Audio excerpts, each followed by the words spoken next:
Continuation of the exercise, specific heat and latent heat. A student in a lab uses the apparatus shown in figure 4.1 to determine the specific heat capacity of block of aluminium. A block of aluminium electrically heated, a thermometer is there. The mass is there, initial, final, and energy supplied. Define the term specific heat capacity. How we define the term specific heat capacity? Definition of specific heat capacity. The amount of energy needed to increase 1 Celsius in 1 kilogram.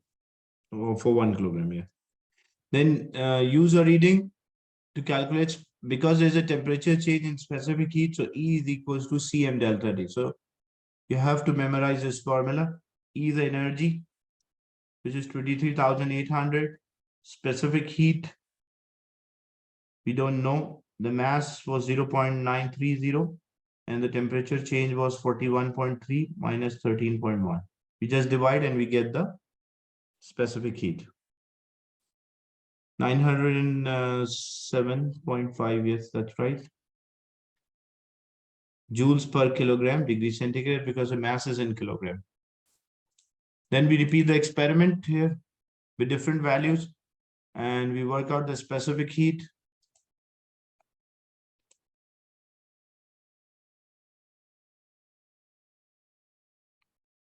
So for the same, E is equals to Cm delta T.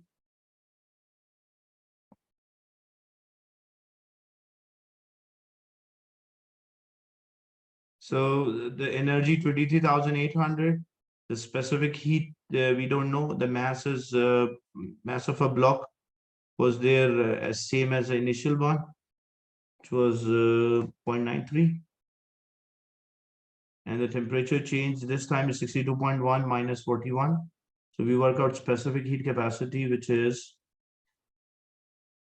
1,212 joule per kilogram degree centigrade. So why the two values are different? What is the reason? The reason is because in the second experiment done at a high temperature, so greater heat energy lost to surrounding. How we can improve this? Repeating the experiment with a like keeping the temperature below the room temperature, or repeating the experiment by insulating a block. It's the same question, a repeated question we did previously.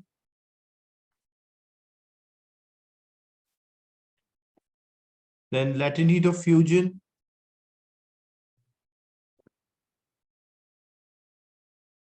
Using a joule meter directly instead of voltmeter, ammeter. Specific latent heat of fusion, energy needed to change the 1 kilogram of a solid into liquid without changing a temperature. A tray of an area 0.25 meters square filled with ice at a depth of 12 millimeter. This question is related. We have the area. We have the depth, the height. So calculate the mass of, so density is mass over volume. So mass is density times volume. Density is 920.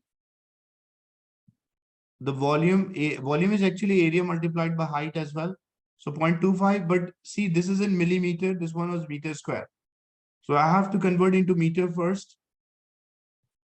So 0.012, and then I multiply them. I'll get as 2.76 kilogram. The next question is the thermal energy from the sun is falling on the ice at a rate of 240 watt per meter square. Like this is power on unit area. Like if we have 1 meter square area, a 250 watt of the power is absorbed, strike like energy every second is there. And ice absorbs 60% of this energy. Calculate the energy absorbed in 1 second for 0.25 meters square. So first what we'll do, we'll first find how much energy is like on 1 meter square, the total energy, total power or energy in 1 second is 250. So if we have 0.25 meters square, how much power will be there? X cross multiply.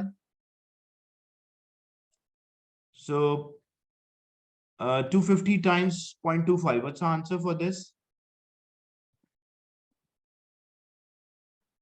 215 to 0.25.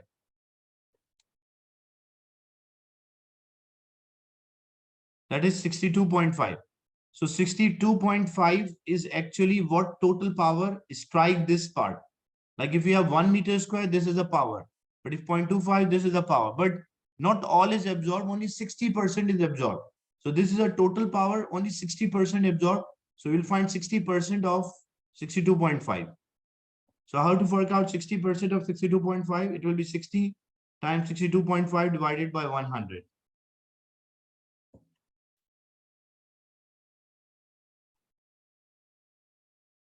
Which is 37.5, but that is 37.5 watts.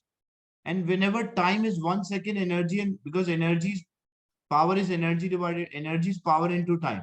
If time is 1 second, energy and the power have the same value. So this will be 37.5 joules. Because it's energy, that's why I write joule. So 37.5 joules per second is the energy absorbed by this ice, and this all it's same as the power as well, because the time is 1 seconds. Is it clear, this one?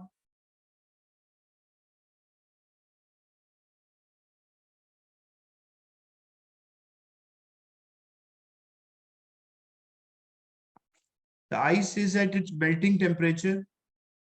We have to calculate. So we know how much energy is there. So we'll use the formula. Energy is mass into latent heat, or power into time is equals to mass into latent heat.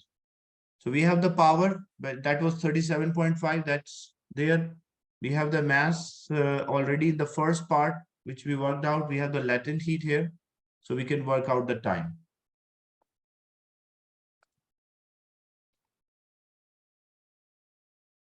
Then figure 4.1 shows an operator is used to determine the specific heat capacity.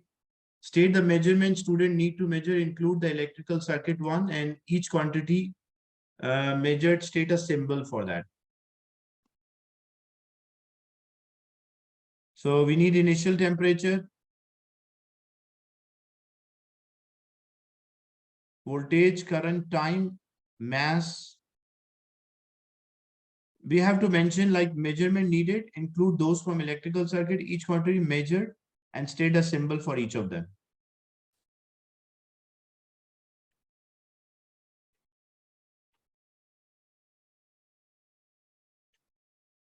And you have to state a symbol for them as well. Like example, you mentioned time, symbol for time is small t. You mentioned voltage, V. You mentioned, they did not ask which operators, so we don't have to mention. Mass, M, initial temperature, T1, final temperature, T2. Sometimes they ask like which operators used for measuring each quantity. There you can mention. Current by ammeter, that's right.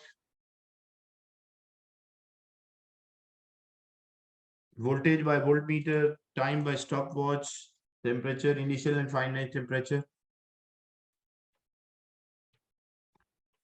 Then now the symbolic, like we have E is equals to Cm delta T. But energy is power into time, or VIT, so it will be VIT is equals to Cm delta T. If we need C, so it will be VIT divided by M delta T.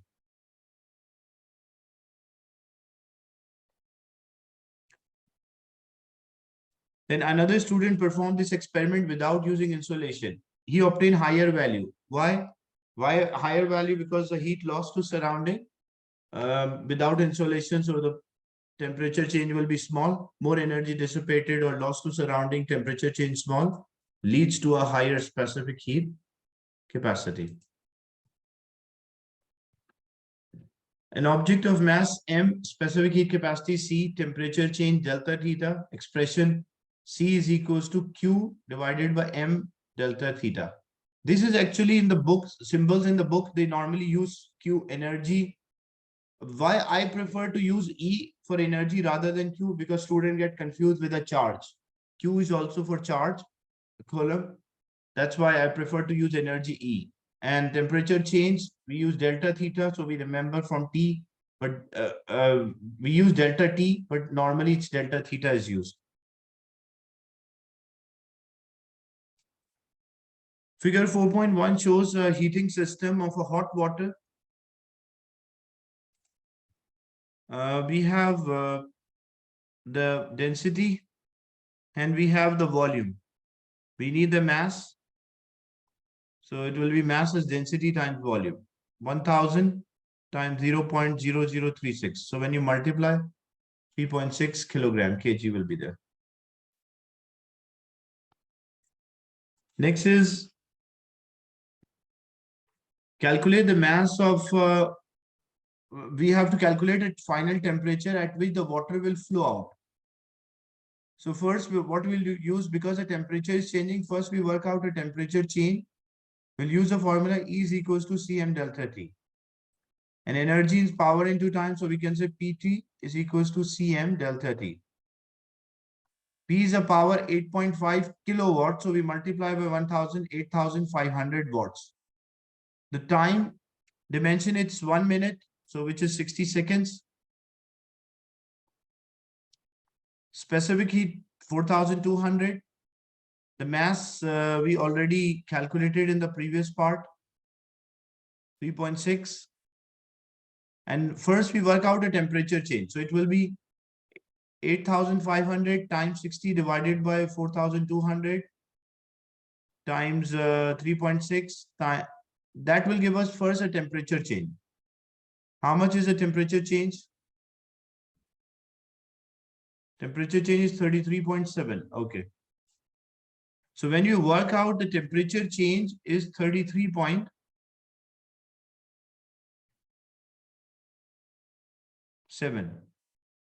degrees.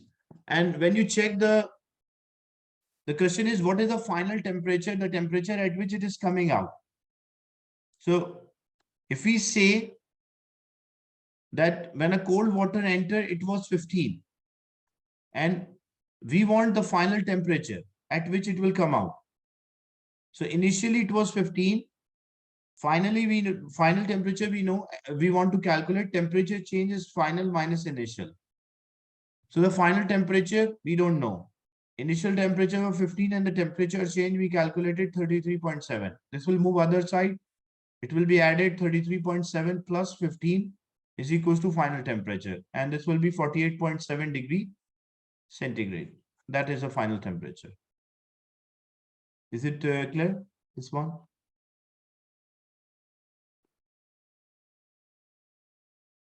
That how we worked out the final temperature?